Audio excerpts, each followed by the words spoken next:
Tiniyak ni Batangas 2nd District Representative Jervil Jinky Bitrix Luistro na masusi ang proseso na pinagdaanan ng impeachment complaint ni Vice President Sara Duterte at pinabulaanan ang aligasyon na sinadya ng Kamara na madelay ang pag-transmit ng articles of impeachment. Hinamon rin niya ang Senado na aksyonan ang naturang impeachment complaint.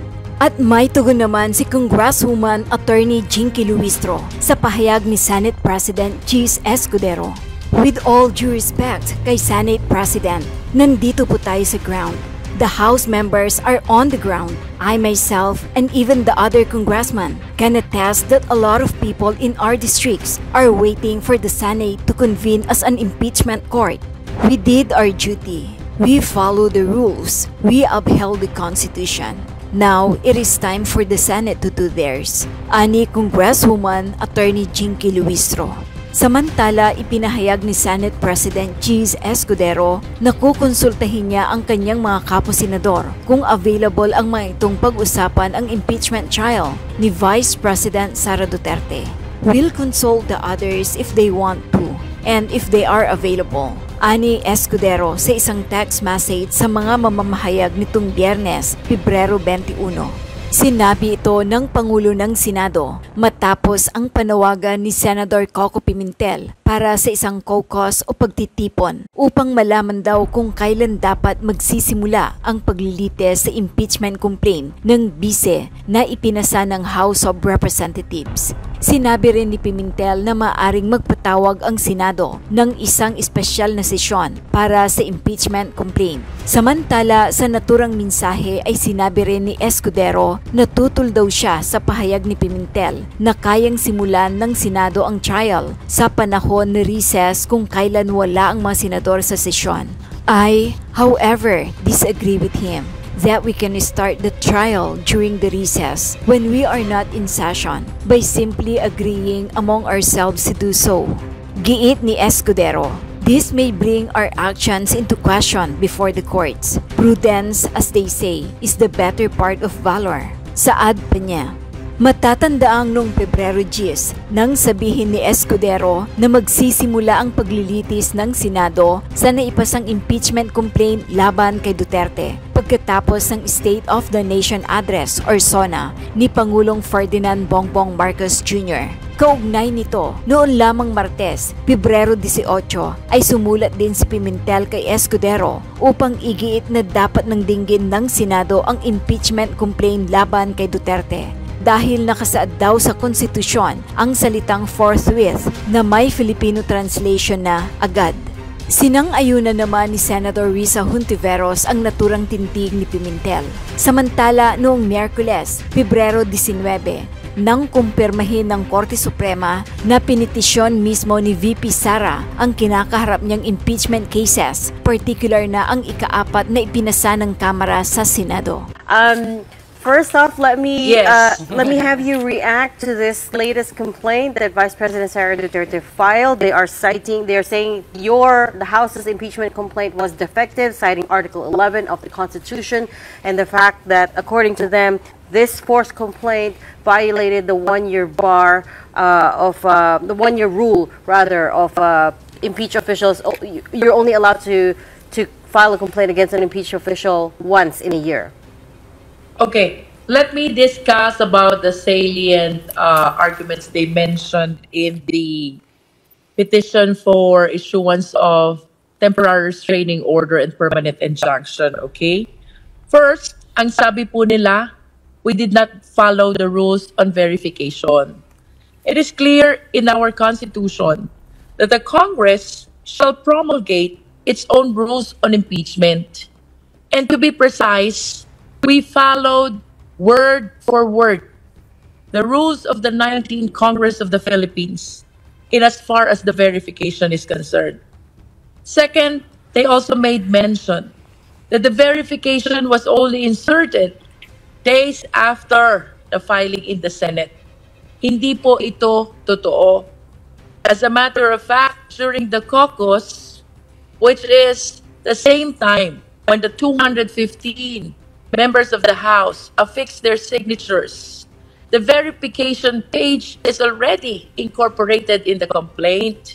As a matter of fact, it was on the same date, it was on the same occasion kung saan nanumpa po ang ating mga kongresista kaugnay ng verification na kinakailangan dito sa impeachment complaint na ito.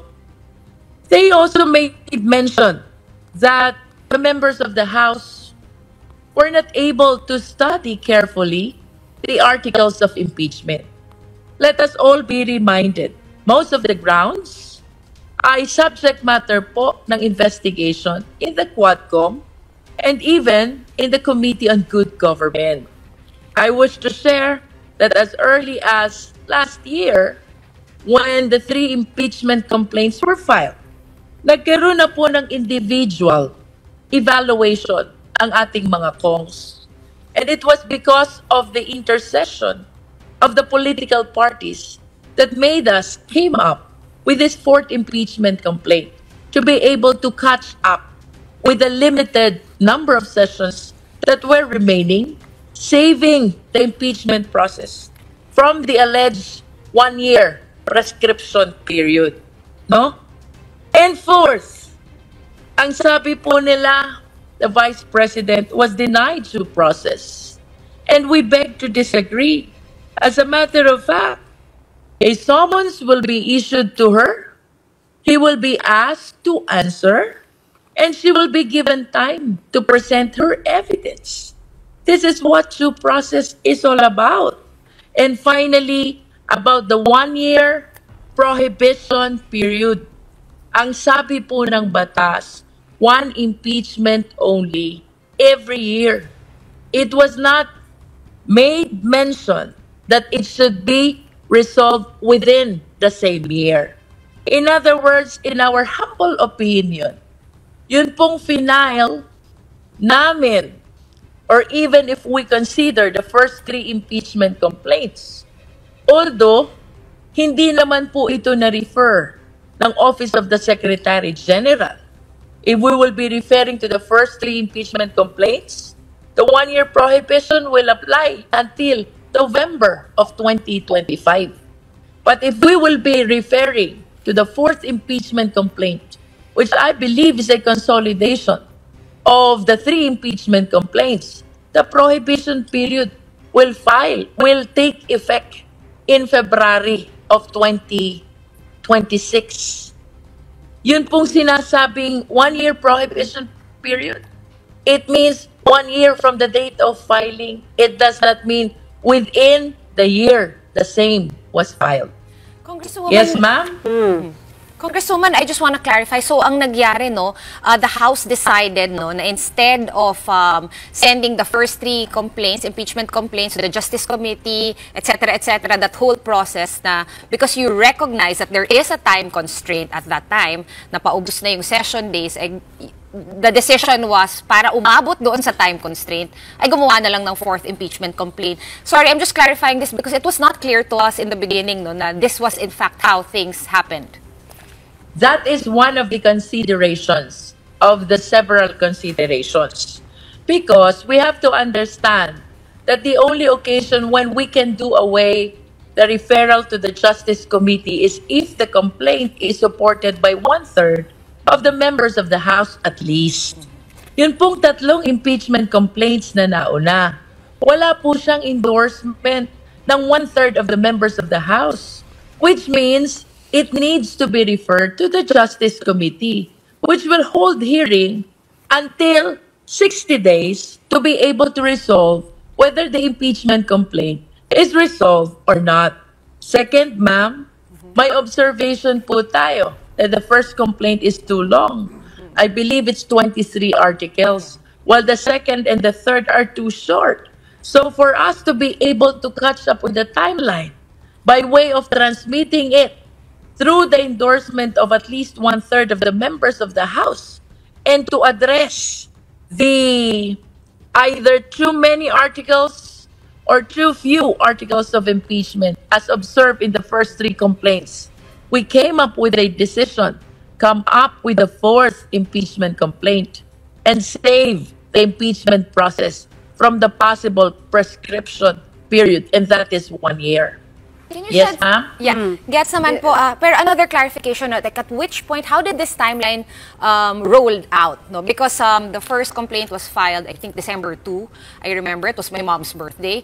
And then there were basically 2 months. When in that 2 months, and the Christmas break, happened, when did the Congress decide na ganito na lang gawin natin para umabot? Kasi medyo mahaba din po yung 2 months. I recall, ma'am, that prior to the drafting of the fourth complaint, nagkakaroon po ng sariling evaluation ng mga Kongs.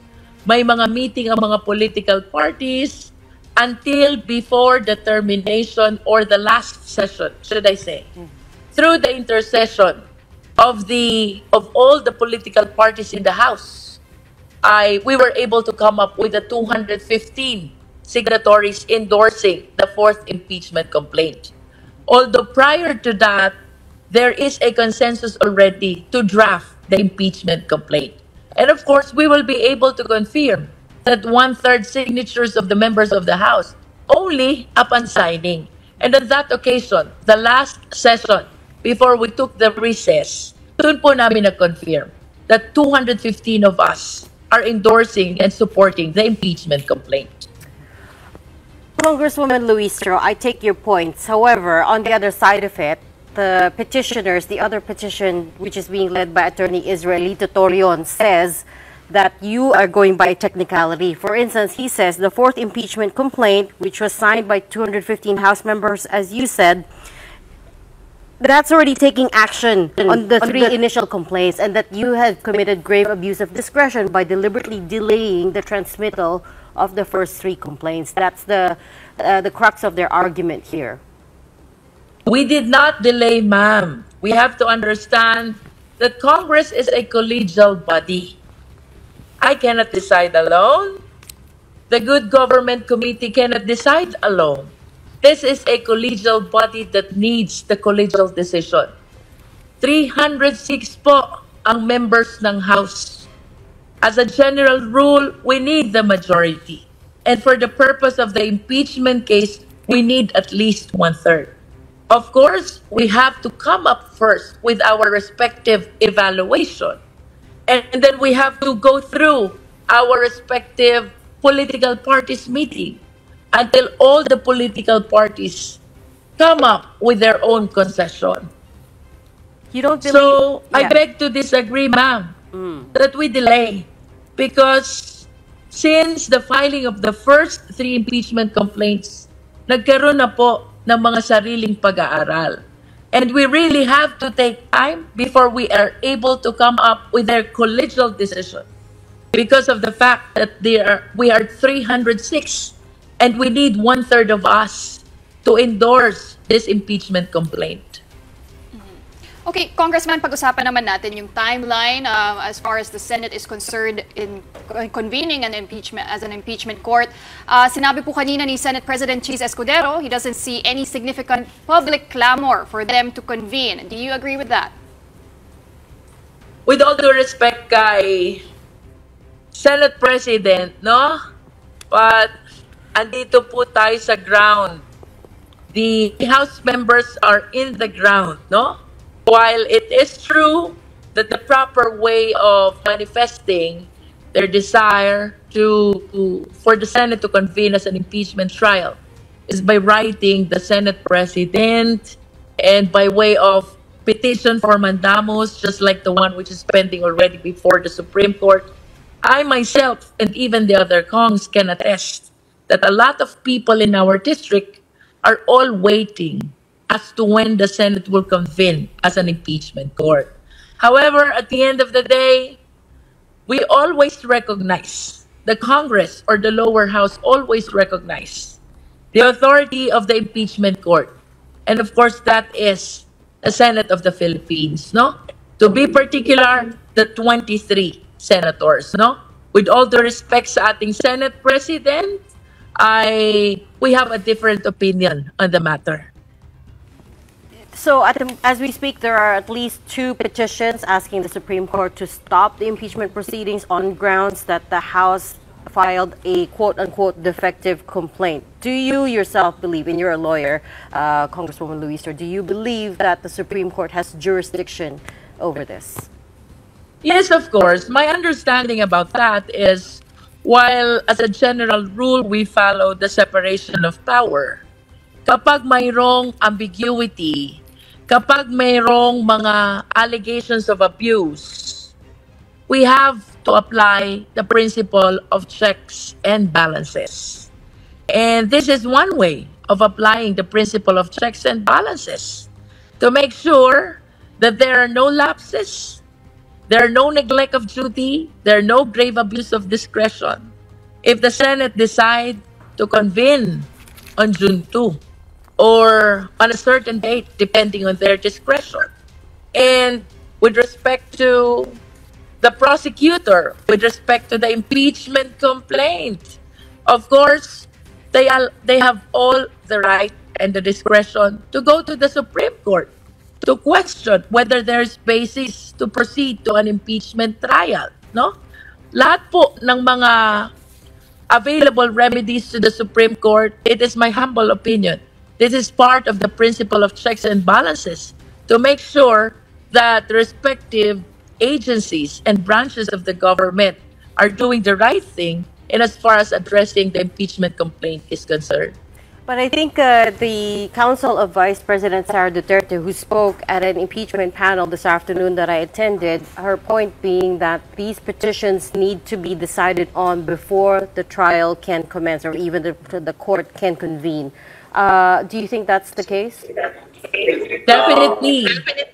As a matter of fact, that is the nature of the issuance of ATRO or temporary restraining order. No? It is my humble submission as well that this petition has to be decided and resolved by the Supreme Court even before we convene the impeachment court. I mean for the Senate, before they convene the impeachment court. Nagbigay naman ng opinyon si Attorney Enzo Recto. O ito, malinaw na talaga. Kaya pala, ngayon natin nakumpirma, kaya pala talagang yung yabang ni Sara Duterte na handa silang harapin ang impeachment, ay wala. Ang totoo, natatakot sila sa impeachment. Kaya nga nag-file na sila ngayon ng petition sa Korte Suprema na ipatigil ang impeachment laban sa kanya. Ngayon, may binalikan tayong mga video nung nakaraan. Mga kabunyog, ipapakita ko sa inyo. Hindi ko may papanood sa inyo yung video kasi makaka-copyright tayo eh. Makaka-copyright tayo. Pero in-screenshot ko. In-screenshot ko yung title ng video. Ayun, malinaw doon. Yun ang dahilan. Yun ang dahilan bakit ayaw nila Sara na matuloy ang impeachment. Malaki talagang problema sa kanila ito. Pag natuloy mga kabunyog, mga kababayan ng impeachment laban sa kanya, malaking problema. Yan ang lumilitaw ngayon. Talagang pipigilan nila ang impeachment. Kasi kapag natuloy ang impeachment, malaking problema nila. Ito yung dahilan. Mga kabunyog, alisin ko yung title, kayang ko yung caption nitong picture na to. Tingnan nyo yan mga kabunyog. Balita ito sa mainstream media. Hindi ito fake news. Anong sabi dyan? VP Sara says she knows about bank accounts presented during House hearing. Yun. Kita nyo na? Noong hearing sa Kamara, may ipresenta na mga bank accounts ni Sara. May mga ipresentang bank accounts. Ngayon, tinanong si Sara ng media, anong masasabi niya sa mga bank accounts na yon? Pinanood ko yung video na yan mga kabunyog, yung video na yan. Pinanood ko yan sa Manila Bulletin yan na video, kaya lang hindi ko kasi ma-download kasi makaka-copyright ako. Nang pinanood ko yan, sabi ni Sara Duterte, kumpirmado niya na existing nga yung mga bank accounts. So yun una yung mga bank accounts na sinasabing kanya ay existing. Yan existing. kumpirmado ni Sara na existing yan. Sabi ni Sara Duterte, nang lumabas yung mga bank accounts na yan, pumunta siya sa bangko, tinek niya yan, existing nga. So, yun, ha? Unang-una, ha? Kaya yan ang title ng ano eh, VP Sara says she knows about bank accounts presented during House hearing. Mayroon pa akong tiningnan, balita naman sa ANC. Ganun din. Ganun din ang pagkakabalita, at kay Sara Duterte rin galing. Ito. Yan yan sa baba, yung puti sa baba. VP Duterte on Trillanes Bank allegations. I checked. They exist but not mine. Yan anong sinabi? So mga DDS na nanonood ngayon na inaakusahan tayong nagpi-fake news, ang sabi ni Duterte, si Sara mismo, ANC News po yan. Hindi pwede yan maging fake news kasi mainstream media yan. May paraan sila ng pag-verify niyan. Sabi ni Sara Duterte dun sa mga bank allegations ni Trillanes, I checked. They exist but not mine. So ibig sabihin, kinumpirma ni Sara na talagang nag-i-exist yung mga bank accounts na inaakusang kanya. At nakapangalan niya sa kanya ang mga yon, pero ayon kay Sara, hindi totoong kanya yon. Yon. So ang depensa ni Sara, nag-i-exist ang mga bank accounts na yon at totoo yon na nakapangalan sa kanya. Alam niya yung mga bank accounts na yan. VP Sara says she knows about bank accounts presented during House hearing. At sabi ni Sara, nag-i-exist talaga yung mga bank accounts na yan. Totoo yan, nakapangalan sa akin, pero ang totoo, sabi niya, hindi akin yan. So ang depensa ni Sara, denial. Ibig sabihin, ang denial niya, hindi kanya ang bank accounts na yun, kahit nakapangalan sa kanya. Di ba? Malinaw yan mga kabunyog, ha? Nag-i-exist ba yung mga bank accounts? Yes. Nakapangalan ba sa kanya? Yes. Pero kanya ba yon? Sabi niya hindi. Yun ang depensa ni Sara, hindi daw kanya yon. Ngayon, bakit ko sinabi na iyan ang dahilan bakit ayaw ni Sarang matuloy ang impeachment? Kasi sinabi ng mga prosecutors. Yung mga prosecutors, sinabi na nila, isusubpi na nila yung mga bank accounts na yan. O-orderan nila na i-produce yung mga bank accounts na yan. Ibig sabihin, pag prinuduce yung mga bank accounts na yan, i-present yan sa impeachment, mai-expose talaga ng todo sila Sara Duterte. Makikita dyan kung gaano kalalaki ang amounts. Mga kabunyog, makikita dyan. Pag nakita dyan kung gaano kalalaki ang mga amounts na yan, ang sunod na tanong, saan ang galing yan? Kung depensa ni Sara, hindi kanya yan. Bagamat nakapangalan daw sa kanya, hindi kanya yan. Weak na defense. Weak na defense. Palusot na lang yan. Alibay na lang yan. Sa amin na mga abogado, kapag ang depensa mo ay denial at alibay, wala. Weak defense. Sa amin po, ang prinsipyo namin dyan, denial and alibay for weak defenses. Mahihinang depensa po yan. Bakit mahinang depensa yan? Ay natural, pag inaled sa'yo, inaakusan ka ng isang bagay, ang gagawin mo, mag-deny, magpalusot, mag-alibay. Pero kung wala kang mga patunay na hindi sa'yo yan, wala, mahina ang depensa na yan. Pero ang mangyayari dyan, mga kabunyog, mga kababayan, talagang ilalabas ng kamera o ng prosecutors ang mga ebidensya na yan. Kaya siguro, ina-advise na ngayon si Sara ng kanyang mga abogado, kailangan mapigilan natin ang impeachment. Kasi mahihirapan tayong idepensa ka. Mai-expose ka ng todo. Sabi ni P. Perez Marasigan, we are not idiot, Sara. You can only open a bank account personally. Yun na nga Yun na nga. Inamin mo na may bank accounts na nag-i-exist. Inamin mo na nakapangalan sa'yo. Tapos ang sasabihin mo, hindi mo alam kung sinong nagbukas nun. Weak defense yan. Weak defense yan, mga kabunyog. Kaya alam nyo, kaya yung mga ganyan na depensa ni Sara, ano yan, pagdating sa impeachment, imagine niyo ipapakita sa buong bansa. Ipapakita sa buong bansa kung magkano ang laman ng mga bank accounts na yan. Kahit sabihin niya pang hindi kanya yung bank accounts, pinakapangalan lang sa kanya pero hindi kanya, malalaman na ng buong bansa, matindi pala ang laman ng mga bank accounts na yan. Ha? Ha? O yan mga kabunyog, mga kababayan. O, di ba? Eh, yan talaga. Sa tingin ko, malinaw na ngayon, yan ang dahilan. Bakit ayaw ni Sara Duterte na matuloy ang impeachment? Kaya yung mga unang mga sabi niya na, wala sa aking problema yung impeachment, handa naming harapin yan. Tapos sabi niya pa, mas mahirap pang mawala ng jowa, ng boyfriend, girlfriend, kaysa sa impeachment. O ano na ngayon ang nangyari? Ano na yan? Matinding mga ebidensya yan. Matinding mga ebidensya yan. Ang depensa lang ni Sara, sinabi niya na ang depensa niya. Hindi niya alam kung sino ang nagbukas ng mga bank accounts na yan.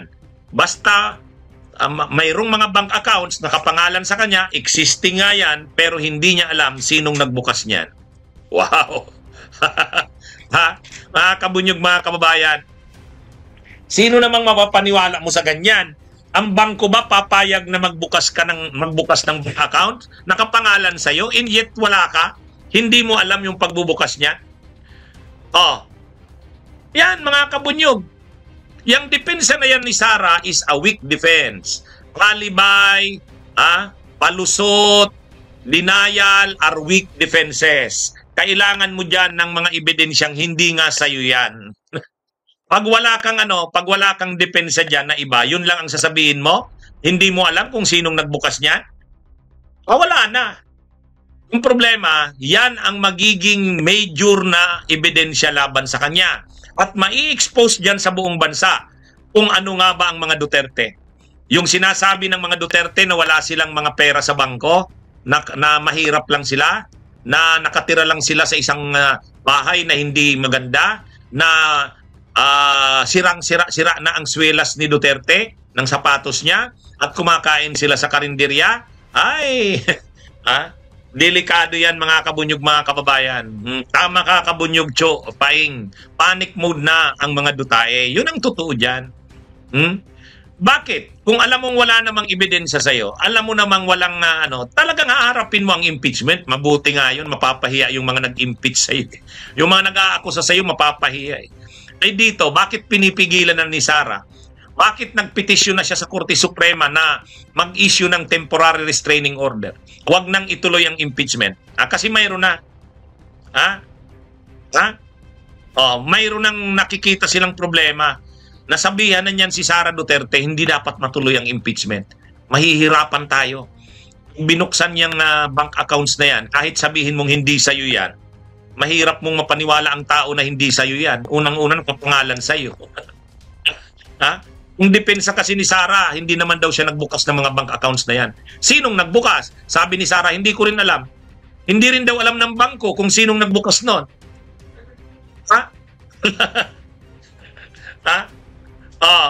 Ay wala, mga kabunyog. Hindi po ako nag-fake news. Pinakita ko sa inyo yung mga balita kung saan inamin ni Sara yan. Ito nga yan Sabi dito, VP Sara knows about bank accounts presented during hearing. Sa isa pang balita, sa ANC naman, ganun din ang balita, pero mas matindi to. Sabi sa ANC, tingnan nyo yung puti sa ibaba, na caption, VP Duterte on Trillanes bank allegation. Sabi niya, I check, they exist but not mine. Kinumpirma ni Sara, yung mga bank accounts na sinasabi ay nag-i-exist. Totoo yun, may mga ganun ngang mga bank accounts, nakapangalan nga yun sa kanya, pero sabi niya hindi kanya yon. Sino palang nagbukas nun? Ang sabi ni Sara Duterte, hindi niya rin alam. Hindi rin daw alam ng bangko. Tell it, tell that to the Marines. Sinong linoloko nyo? Makakabukas ka ba ng makaka-open ba ng bank accounts na nakapangalan sa'yo nang wala ka? Ay, alam nyo mga kabunyog, yan, lumilitaw ngayon, yan talaga ang dahilan bakit pinapatigil nila Sara ang impeachment sa kanya. Bakit? Ilalabas yan. Ilalabas yan. Katulad kung ang issue dyan, katulad yan nung kay ERAP, yung envelope na gustong pabuksan pero pinigilan ng mga senador, yung envelope ng Bilarde account, no, ayaw pabuksan ng mga senador. Yung yan din yan yung dollar account. Yung dollar account ni Corona, sos, grabe. Chief Justice, ang dami palang pera. May dollar accounts, may kung ano-ano pa. Oh, yan. Yang ganyan din ang mangyayari kay Sara Duterte. Mahuhubaran siya dyan sa publiko. Mahuhubaran siya dyan. Ha? Mahuhubaran siya. Kaya pinipigilan nila yan. Ayaw nilang matuloy ang impeachment. Kaya nga lahat ginawa nila eh. Una, ginamit nila yung Iglesia ni Cristo. Pinagrally nila ang Iglesia ni Cristo, hoping na sa pamamagitan ng Iglesia ay hindi na itutuloy ang impeachment sa kanya. Di ba? Yun ang inaasahan nila dahil gumalaw ang Iglesia, ginamit nilang Iglesia. Sila Marcoleta naman at ang Iglesia, akala nila natakot na nila yung kamera. Wala. Wala. Hindi naman takot yung mga kongresista. Tuloy ang impeachment ni Sara. Walang nagawa sila Marcoleta at ang Iglesia. Pinagmamalaki nila 1.5 million daw. Ay, kahit naman 2 million pa ang magraling Iglesia. Tuloy ang impeachment. Dito, ang ginagamit na naman nila ngayon para hindi matuloy ang impeachment, si Chis Escudero. Ay, hindi. I-expose din natin tong si Chis Escudero. I-expose din natin to. Itong si Chis Escudero naman ang ginagamit nila ngayon. Kaya mga kamunyog, mga kababayan, yan po ang nangyayari ngayon. Lahat ng mga ginagawa ng Duterte mapigilan ng impeachment, hindi umuubra. Una, ginamit nila ang Iglesia, hindi umubra. Ngayon, ginagamit nila si Chis Escudero, hindi naman uubra yan. Pangatlo ngayon, Korte Suprema, hindi rin uubra yan. Matutuloy at matutuloy ang impeachment na yan. At mahuhubaran si Sara Duterte dyan. Lalabas dyan ang lahat ng kanyang katotohanan sa lahat ng mga issue laban sa kanya. Okay. Sige mga kabunyog, mga kababayan, basta po tayo. Basta para sa katotohanan at para sa bayan, atin pong ipaglalaban. Pero pag mali at tiwali, atin pong lalabanan. Mabuhay po tayo. Mag-subscribe at i-click ang notification bell para sa mga susunod na video updates. Maraming salamat po.